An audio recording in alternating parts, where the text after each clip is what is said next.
show another time because she has some really cool stuff to talk about. So, prayers that she's okay, that everything's okay with her, and that it was just a mishap. So, not a big deal on our end. But what I thought we would talk about today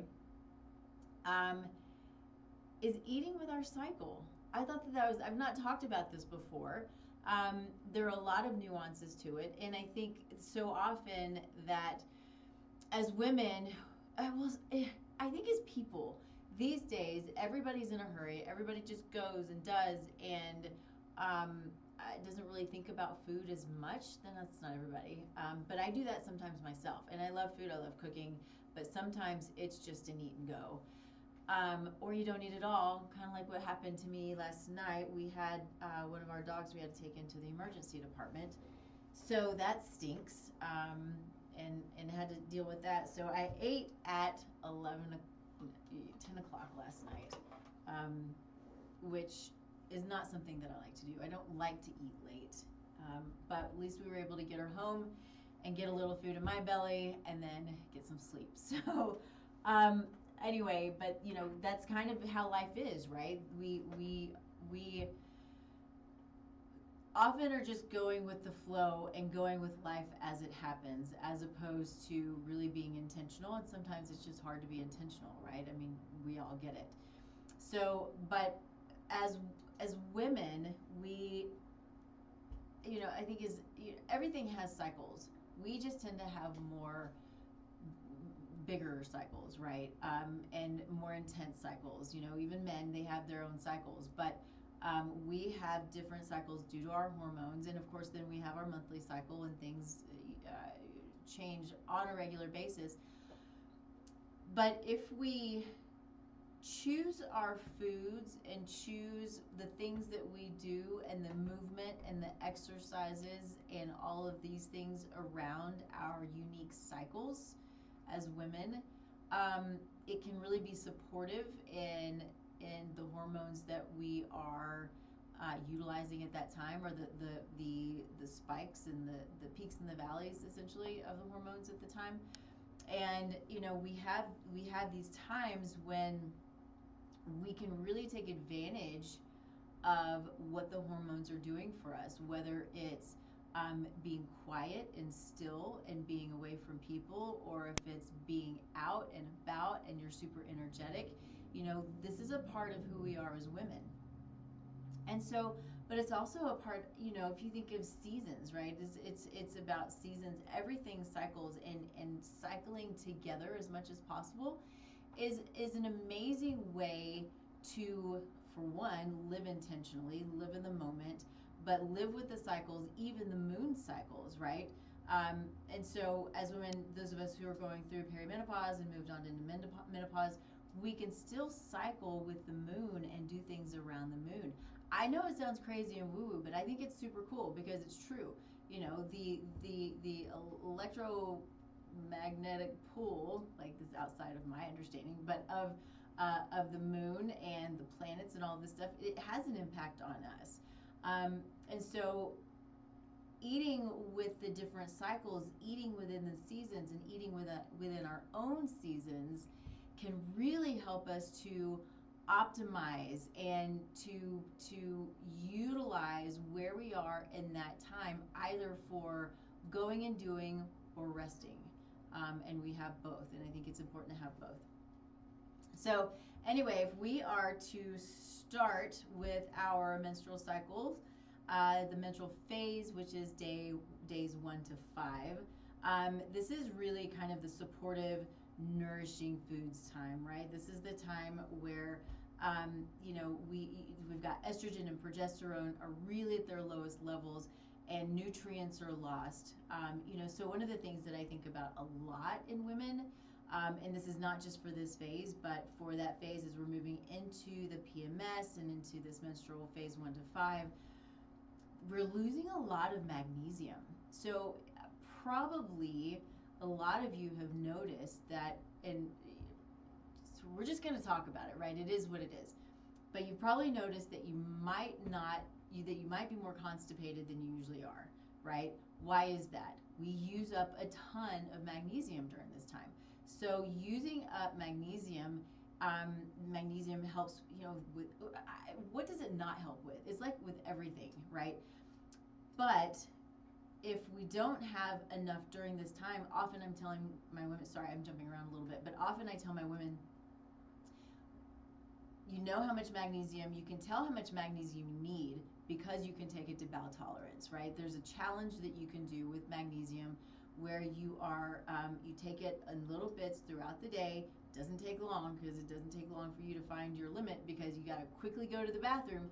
But then you know where your limit is. You know how much magnesium you need.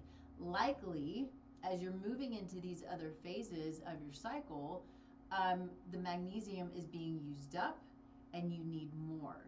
So it's a great way of starting to learn and understand your body, um, with something as simple as magnesium and taking it taking it at different times in your cycle to bowel tolerance so you know what you need.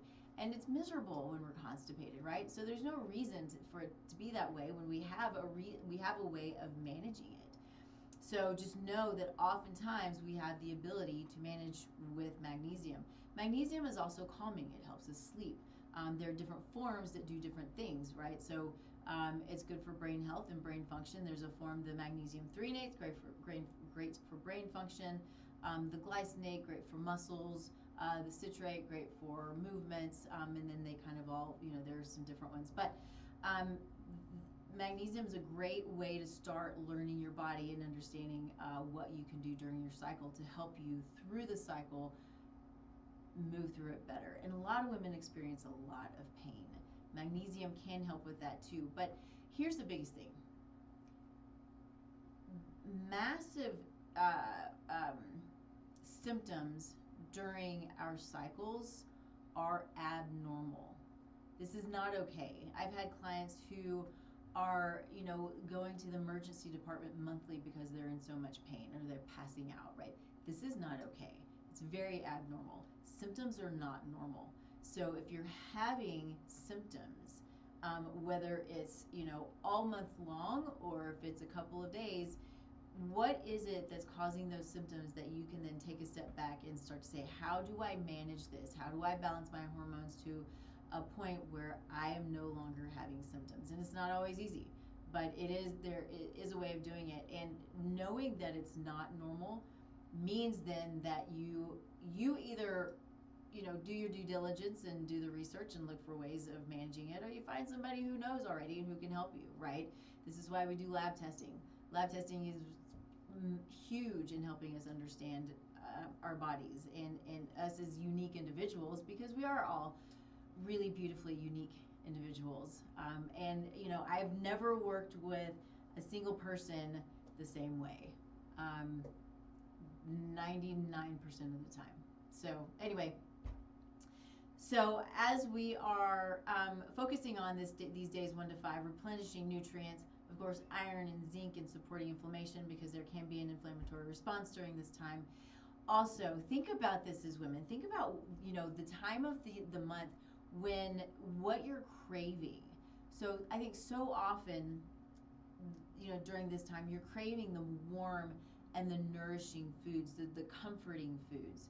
I find this is also very seasonal for myself, and I think for most people. And it's so interesting because I literally can feel the change in my body. So if I'm moving into fall, this is when I want to start making the bone broth. This is when I start making soups and stews, and it's hot and comfortable and warm and cozy.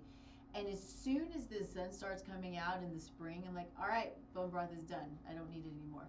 So I have I don't know, 5 frozen packages of bone broth now in my freezer because I made too much. Well, I didn't make too much. I'll still use it. Have no fear. We'll continue to use it. But I love that because I can save it and then I can have it. And then I'm building up throughout the summer months. I'm building up all of the bones that I collect with chicken bones. We just made rib bones, right? All of these bones and cartilages and the vegetables. So think about I'm a little bit all over the place today, but that's okay. You can follow me. Think about your broccoli stems and the cauliflower butts and the things that are edible but we just don't eat because it's not pretty, which is really silly. But take that stuff and stick it in the freezer. So I always end up, by the time summer's over, or kind of moving into fall, I have bags and bags of bones and vegetables that I'm ready to start putting in my I have a huge pot. It's a huge pot, but I'm starting to put in that I'm ready to put in my pot so I can start making bone broth. It just makes it so simple and so easy, and that way we're using all parts of the animal. We're using the bones. It's super nourishing, and so if you do that, then during if you're still cycling during these days 1 to 5, you have ready access to these warming, healing, comforting, nourishing foods like bone broth. And then you can take bone broth as a base, right? So take it as a base for your soups and your stews and whatever it is that you like to cook. I had a friend of mine just the other day bring me a spice jar of like pho spice. So excited to use that. I can't wait. All right. Let's see. Iron-rich foods, obviously going to be things like grass-fed meat, spinach, dark leafy greens, and that kind of thing. But let's talk about the differences between meat, beef specifically, like red meat, and which is high in iron, and then things like spinach, because we have those who believe that vegetarian and veganism is a way of life. I see it as a diet. It's a therapeutic diet, which in my mind means it's not long term, but it can be therapeutic. But there are a lot of things that are missing if we're doing a vegan or a vegetarian diet. And so we hear, through whoever talks about this stuff, that we can get all of our iron we need from our spinach and leafies and that kind of thing. This is a non-heme type of iron, whereas red meat is heme iron, and that's much more bioavailable from beef or from red meat than it is from spinach or any of your leafies, right? So it's great to have both. We want to have both, but what if you're a vegetarian and you have issues with anti-nutrients like oxalates and phytates and these things that are super problematic for the body and can be really irritating and can be problematic if you have autoimmune condition. All of these things can really play against us if we're vegetarian or vegan and trying to manage conditions. It can also play against us just if we're just trying to, optimize and be healthy. So having on board animal-based products, let me back up. I've been there. I've been vegetarian. I've been vegan. I've done the whole thing. And I did part of it to understand what my dad was going through, because my dad decided he wanted to be vegan. And then, of course, all he did was eat beans and rice and a little bit of veg, so it shot his blood sugar through the roof. Side note, but think about that one. Anyway, so I think when I decided to go back to school, sort of my midlife crisis, call it what you want, but wanted to go back to school for nutrition, I was vegan. And I'd been vegan for a year, and then determined through the data, through the research, through the learning and understanding, it probably didn't take 3 or 4 months into school that I just had this, this realization that being a vegan long term is not a lifestyle. Now, I will go back genetically. We have we are made differently. We are from different parts of the world. So some of us need different amounts of protein. Some of us need different amounts of fats, different amounts of carbs. We're all made beautifully and perfectly, uniquely different, but we still need protein. And I'll say, even if you tend to be a low protein genotype or phenotype like I am, as we move into this place of perimenopause and menopause, we need more protein. And I've noticed this within the last couple of years, just within my own industry, this world of health and wellness and nutrition and functional medicine and all of these things, that there is a huge push to increase our protein intake. What does protein do? Protein helps us to build hormones. It helps us to, they break down into amino acids. Amino acids then build our muscles. It builds our enzymes, whether they're digestive or proteolytic, builds our enzymes. Enzymes are catalysts. Enzymes are what make everything happen in the body, right? If we don't have the enzymes, then metabolic pathways just don't happen properly, right? And so neurotransmitters. Neurotransmitters are built by amino acids. So protein is key. Interestingly, too, is that protein is only 30% absorbed. I only recently learned that. So fascinating to me. But there are things we can do. There's a protein powder that I really like that I think is great, and it's 99% absorbed. So it's just the amino acids. So sometimes, depending on our situation, if we're not getting enough protein, maybe we supplement with some amino acids, right? But not always necessary. So anyway, getting back to it, animal products are really, really important. You think about fish oil. We've got to have our omegas. Now we can get that from some types of not seaweed. What's my word? Algae. But it's the levels are much lower, and it's much more expensive. So, but there's so many things that, if you look at the science and the data behind eating animal products, is that if we don't, we're missing. And God made us beautifully and perfectly, and according to what we know today, made us to be meat eaters. So let's see, moving on. Oh, speaking of omega-3s, obviously, so this is another one. So many fun things.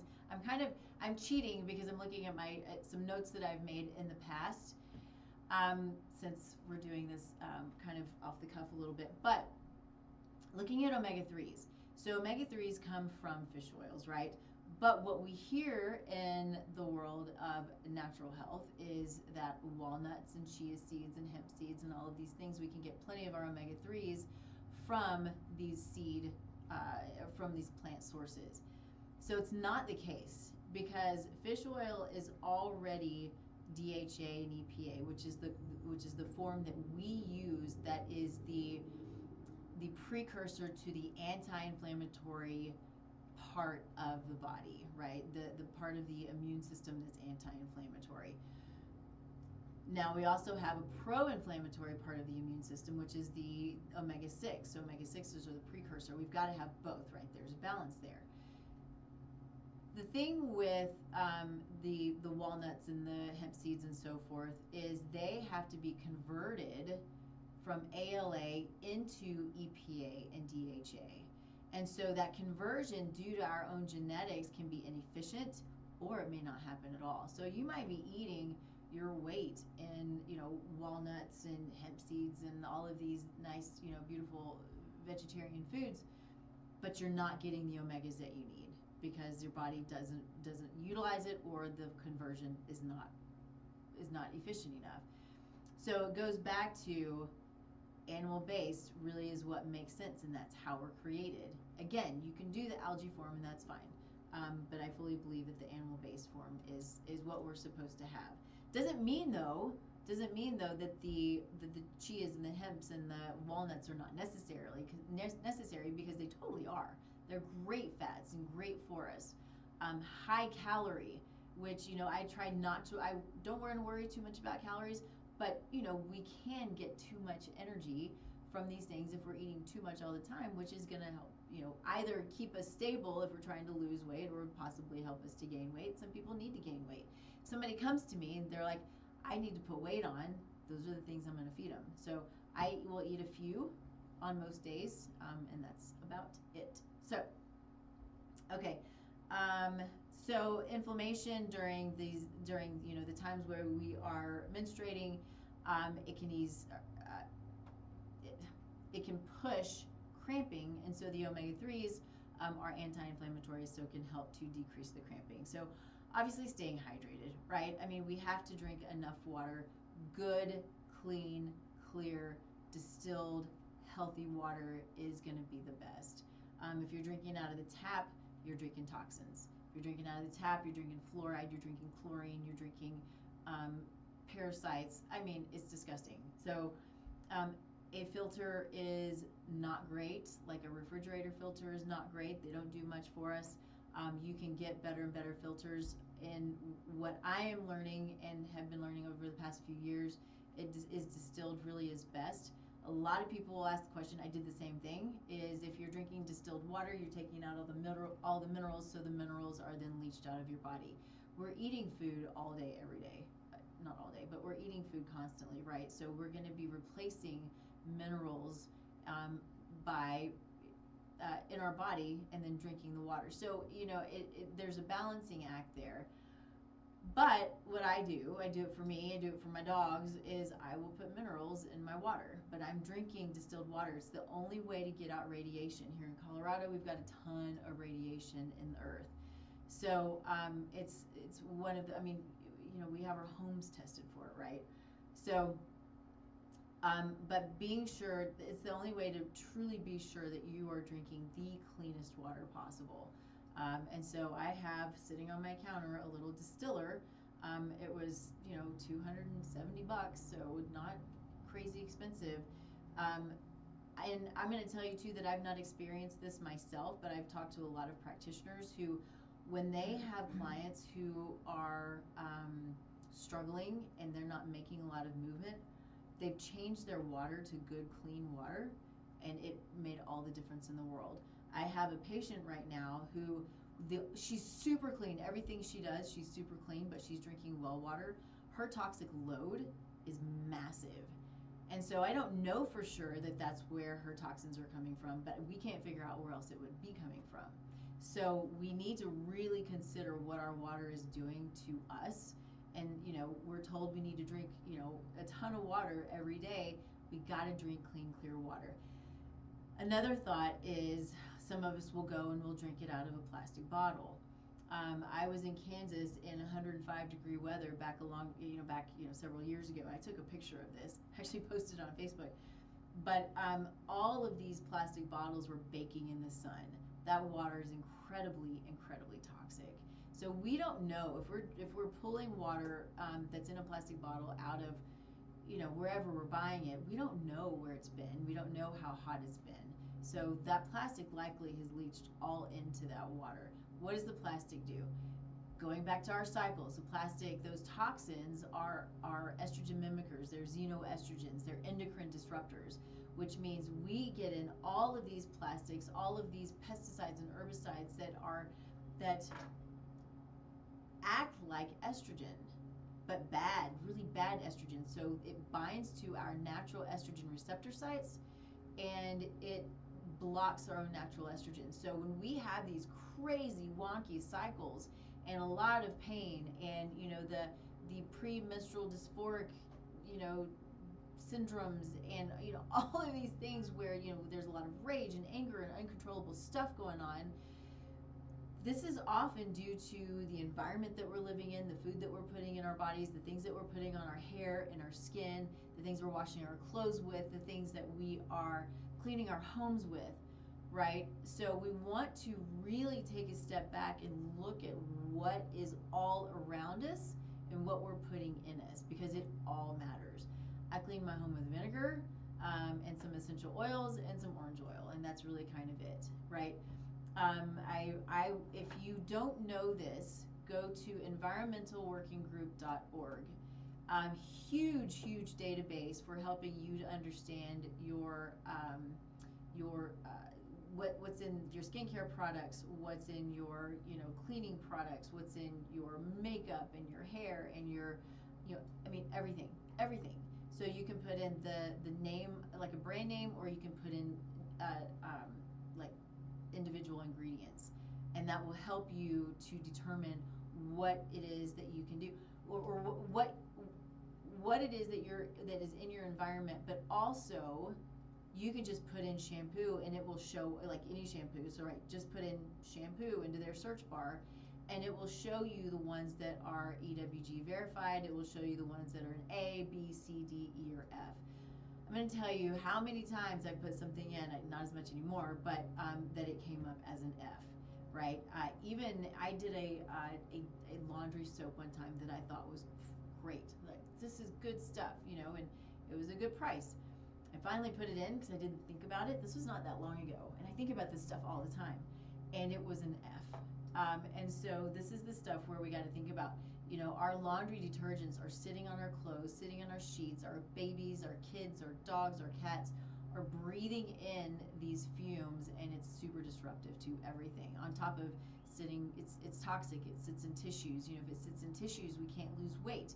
It creates inflammation, right? So I mean, the list goes on and on. But going to, you know, in the environmentalworkinggroup.org. I just lost my notes. Anyway, now we're really gonna wing it. Anyway, but EWG.org is a great resource for anything that is that. There we go. So frustrating and a little bit scary, right? But, for learning about you and learning about what you're using. Okay, so I'll get off of that and calm down a little bit, being afraid that all my notes were gone. So obviously avoiding things that are inflammatory. What's inflammatory? Sugar is certainly inflammatory. Processed foods are inflammatory. All of the chemicals, all of the toxins that we put in our food for whatever horrible reason, I don't know. Thank God for RFK, who's helping to get that crap out of our foods and out of our kids' foods. Oh, it's just, it's awful. But, you know, the gluten and dairy for most people are going to be not toxic, they're going to be inflammatory. Not everyone. Gluten, if it is an heirloom grain and if it's organic and not full of pesticides and herbicides, it might be okay for some people. But some people just genetically, they've got variants. There are, I think, at least 5 variants that can make us susceptible to gluten sensitivity. And then there are a couple of other variants that make us susceptible to autoimmune disease and celiac disease. So I have several of those. I've seen one time in my entire time of practicing, I've seen one person who had 0 SNPs or variants to having the potential to being sensitive to gluten. So the problem is all the pesticides and herbicides that are put on it, the way we mess with our food, we increase the gluten content. It's just, you know, if you go over to Europe, wheat is a very different animal, right? Or very different grain. It's totally different. It's heirloom. It's unprocessed. It's the way God made it, right? And then we over here decide we want to go and screw with it. Don't know why. But anyway, so gluten and dairy. Dairy for some people also can be a good food. Now, let's see, how much time do we have? Oh, not very long. Okay, I'll get into dairy another time, into the real deep levels of dairy. But dairy is one of those things that for some people genetically they can take, and then for some people they can't. But also, dairy from off the shelf has been not hybridized, it's been homogenized, it has been pasteurized. It's no longer a food. The body doesn't recognize it, doesn't know what it is, doesn't know how to deal with it. So what does it do? It just creates mucus, right? Or an inflammatory response. So for most people, if we're looking to decrease inflammation, because dairy can increase inflammation, we want to avoid it. Eggs are beautiful. They're one of the most amazing things in the world. Some people are super sensitive, but for some people who are already inflamed, eggs can be pushed down that inflammatory pathway, increasing inflammation. So we got to think about that. That's why eggs are not on an autoimmune protocol. And you know, you got to learn your body, but eggs can be super problematic for some people. Okay. So, things that can be really great for including at this time as well are, you know, things like sweet potatoes. Sweet potatoes are amazing. If you've not had a purple or a white sweet potato, you're totally missing out because they're so good. So those really great complex carbohydrates are really so delicious. Beets, so good. Okay, so we're looking now. Lost my spot. Okay, so follicular phase. So this is days 6 to 14. And this is when, if you notice, this is when you feel good. You're energized, you're excited, you're ready to go out, you can network, you can mingle, you can do all of the things, right? It's like you're superwoman. So this is a great time to really to take advantage of those energy levels. So maybe you learn something new, and maybe you go out with friends, or whatever the case may be that you need. But this is the time when estrogen's starting to rise, energy's going up. You're feeling like a superwoman, and it's so fun. And so this is a great time for the light foods, right? Light foods, light salads, light chicken, light salmon. All of these things that are light and simple and easy and kind of keep you going. Raw foods, smoothies, things like that. Now, real quick to back up, if you're drinking smoothies, I want you to drink smoothies, but I want you to chew your smoothies. So put something in them that makes you chew them. Chewing smoothies, like make a smoothie bowl instead or something, but you've got to release those digestive enzymes in the mouth, right? And then throughout the body. So that's what chewing does. It triggers digestive enzyme release. And so if you're only drinking your food, you're not triggering that release. So let's see, great cruciferous vegetables, your broccolis, your cauliflowers, your Brussels sprouts. I love roasted cauliflower. I love cauliflower as cauliflower rice. It's so yummy. So those are really great. They're also great for helping to detoxify, right? They help to move out excess estrogen, especially these xenoestrogens that we don't need. We've got to make sure our detox pathways are working properly. Beautiful prebiotic rich foods, your asparagus, your garlic, your onions. If you're one of those people who doesn't do well with garlic and onions, think that there's something going on that you need to address, right? So you can have true allergies to these things, but a lot of times if it's creating bloating and discomfort and that kind of thing, there can be infections, there can be things going on that can be managed and that need to be managed. So know that these are symptoms. Always listen to what your body's trying to tell you, because it's always talking to you. Don't just squash it with Advil or something. Okay, let's move on to the ovulatory phase. So this is another time when we want to focus on the anti-inflammatory and the antioxidant foods. So oxidative stress happens all the time. It's a natural part of the body. As the mitochondria create ATP, it creates oxidative stress, but it can be a real problem when there's too much, right? So the toxins in our environment can create oxidative stress. If we have SNPs or variants that don't allow us to convert glutathione and utilize glutathione, then we can have higher oxidative stress. So all of these factors, both internal and epigenetic and external, that can really increase our oxidative stress, pushing inflammation, and then of course pushing disease, right? So this is a time where if we're ovulating, there's going to be extra oxidative stress. There's a lot going on here. The mitochondria is firing, right? And so eating the foods that are have the polyphenols, your bright red beets and your blueberries and your pomegranates and all of these really beautifully colored foods. Those are going to be really great for antioxidant. They're going to be great antioxidants. Okay. So dark chocolate, right? I mean, everybody loves chocolate for the most part, right? I like it fine, but it's one of those things that can help with building serotonin, interestingly, which is our happy hormone. So dark chocolate can be great during this time. Let's see. Green tea. Sorry, I lost my spot. Green tea. The brightly colored fruits and vegetables, fatty fish, turmeric, ginger. These are all great for reducing inflammation. And then your good high fiber foods. So your nuts and your seeds.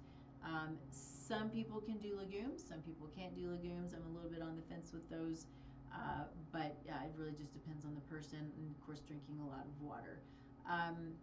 This is a time where, as women, our testosterone is rising. Our libido is rising. There's a lot going on, so it's a really good time to just kind of have fun with it, right? Kind of have fun with food and what all is happening during this beautiful time with your partner. All right. Oh, wrong spot.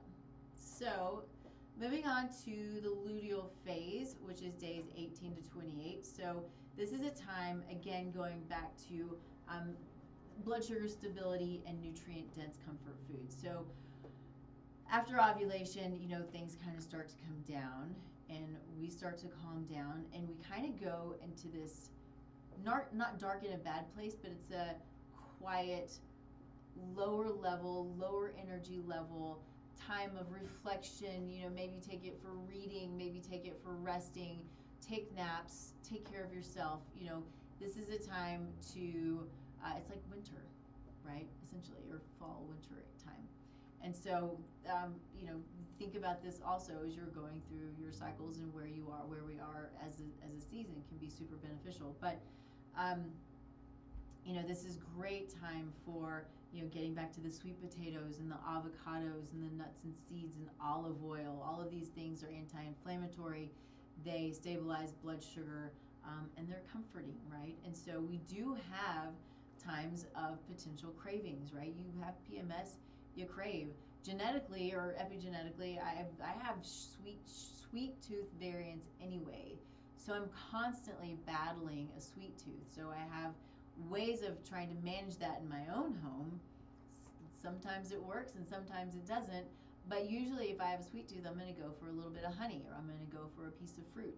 Every now and then, I might go for a piece of chocolate, right? So, manage the way you manage, but think about having the things that are accessible to you, that are going to feed you, going to give you what you need, but also help to squash that sweet tooth, right? Honey is great for that. Honey is really good at the microbiome, the oral microbiome. We talked a little bit about this last week. The gut microbiome. It is antimicrobial. It can help with allergies. Honey is this really beautiful gift from God. It's pretty cool stuff. So, but some people say it spikes blood sugar. Some people it doesn't. I think it's going to be different for everyone. If you wear a continuous glucose monitor, I think that's a really smart thing. I had one on a couple of weeks ago. My second one died, so I don't have it on, but I'm looking forward to it because it's so interesting to find the things to understand what spikes your blood sugar. And then there are certain variants that can create more of a blood sugar spike than it would for other people. So going back to understanding who you are as a person, you're not everybody else. And just because there are certain foods that the world says is going to spike your blood sugar doesn't mean it's going to. But just because they say it's not going to doesn't mean that it won't.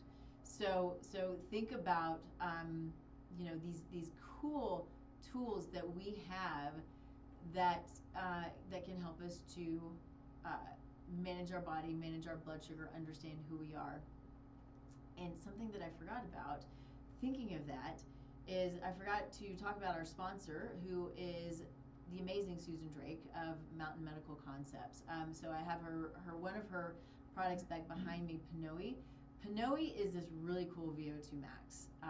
That you'll find it's sold only to practices, right? And it's usually mostly these regenerative practices.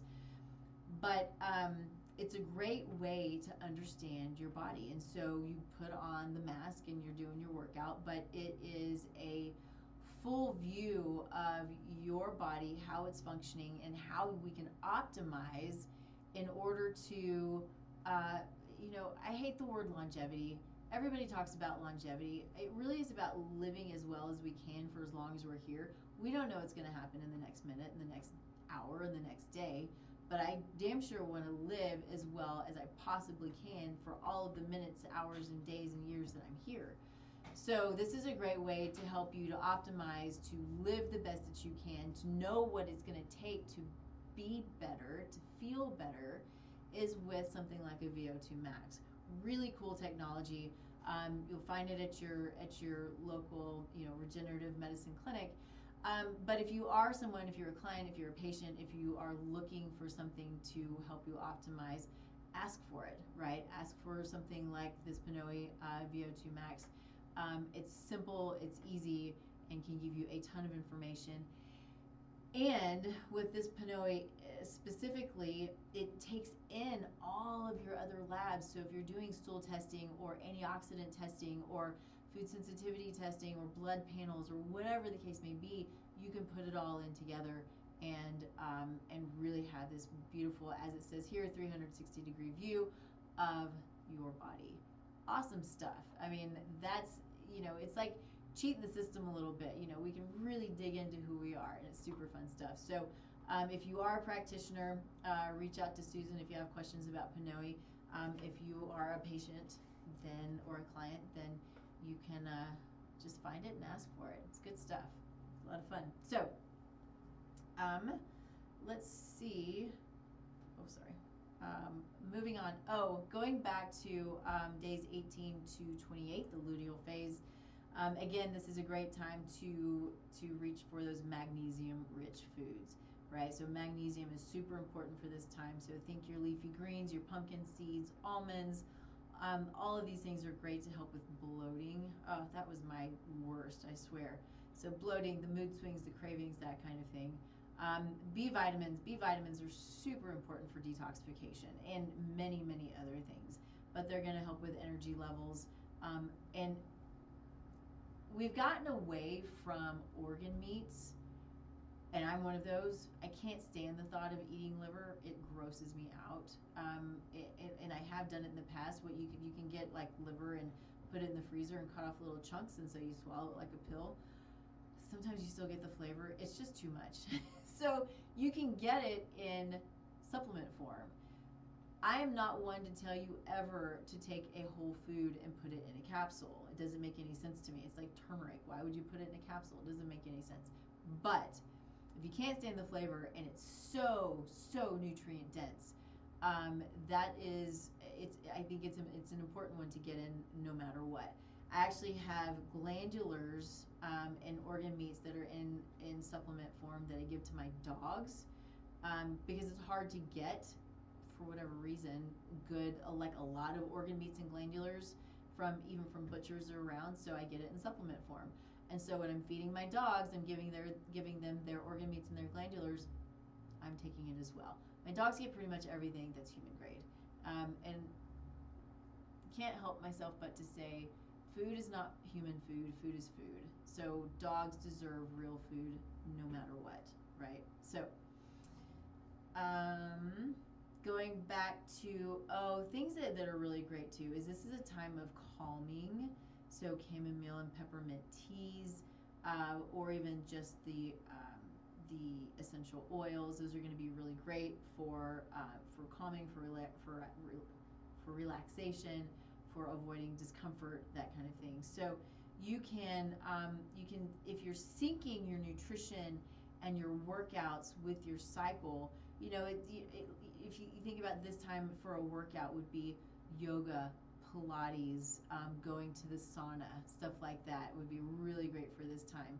But if you are, say, in your ovulatory phase, that's the time where you want to maybe go do kickboxing and go do CrossFit and all of these really, really fast, heavy, big movements that are, require a lot of energy. So think about that as you're going through your cycle as well. Let's see, what else do we want to talk about here? So, the things that can happen that can be really beneficial when you're syncing your cycle with food is several things. You can optimize hormone balance. There's something called seed cycling. If you haven't heard of it, seed cycling is a way of eating specific seeds at a specific time to help promote specific hormones. So it can help to balance hormones. It's just food. It's super cool the way that it works. But it can balance hormones. It can help with symptoms that you're having. So seed cycling is one of those things that you're working with food and your cycle. If you're connecting the two, again, supports gut health and detoxification, improves mood and energy, and enhances fertility and menstrual health for those who are looking for it. So I think it's a great way of looking at the body and learning to listen to the body. For those of us as women who, we have so many issues around our hormones that can be managed. But taking the time to sync your cycles and think about your food during each cycle and think about your needs during each cycle and not pushing too hard or not pushing hard enough during certain times, right?